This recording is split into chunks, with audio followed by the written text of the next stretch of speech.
Ford versus Ferrari was actually pretty good. I'm not much of a car guy, so I wasn't really that interested going into this movie. The most recent car movie that comes to mind that I loved was Rush, and I got similar vibes going into this one, since it centers around a heated race competition between two rivals. I originally thought that both Bale and Damon were going to represent the two different sides in the title, but it turns out that they're both on the Ford team, which probably was my biggest problem with the movie. The rivalry didn't feel as intense as I wanted it to be, since you mainly only see stuff from Ford's side. Ferrari is kind of treated as the villain, which is fine, but their team has very few scenes and the Ferrari driver doesn't even have any lines in the final race. But otherwise the racing is brilliantly shot, and I really like the whole underdog approach they took with the story. I was surprised to be that invested in not even the racing, but the scenes that had Ford employees planning what to do to beat this juggernaut of a car company. The characters are also really strong here, and the performances are even better. Christian Bale especially stole the show. So yeah, it's not really my thing, but it satisfied me,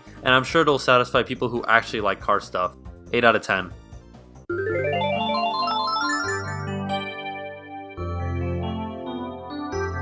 Frozen 2 was pretty bad, and I think the culprit here is the story. It centers around the characters finding out about their past in this magical forest. There's no tangible villain, and most of the time we're just watching the characters get separated. Kristoff's whole thing in this movie is just trying to propose to Anna, which was annoying because right after he gets interrupted the first time, you get that they're gonna keep doing that for the whole movie until the predictable ending. Anna and Olaf are just trying to get back to Elsa the whole time. Olaf is also a lot more energetic and annoying in this one. Elsa's on some spiritual journey on her own, which I honestly barely understood the whole time. It's weird because something like that in an animation like this is usually left to like one scene, and there's usually some other character to bounce off of. But here we just watch Elsa talk to this weird forest, and the whole thing just felt really vague and confusing, so I have no idea what the kids in the theater thought of this. The worst part though were the songs. Elsa's Into the Unknown is probably the standout here, but everything was really forgettable. It sucks because most of the songs from the first movie are really well known by general audiences. They seem a lot less creative this time. There are some new characters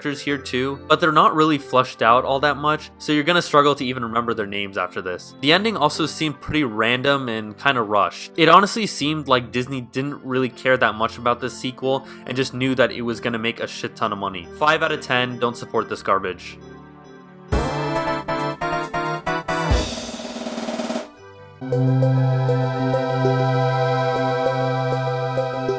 Knives Out is probably one of my favorite films of the past few months. Rian Johnson, love or hate him, always likes to subvert expectations, which is why I probably like The Last Jedi more than the average Star Wars fan. With a murder mystery premise, I knew he was going to do something really interesting with it, and he did. The plot did not go the way I expected at all, and my eyes were glued to the screen every moment. This movie really wastes no time.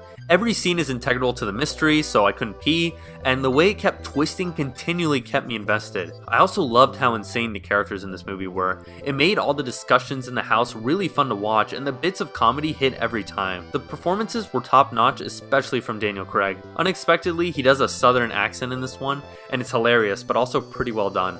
9 out of 10. There are a few characters that seem kind of unnecessary and a few plot lines that also seem kind of shoehorned in there for the sake of the overall plot, but otherwise, if you want a fresh take on this type of shit, check this one out.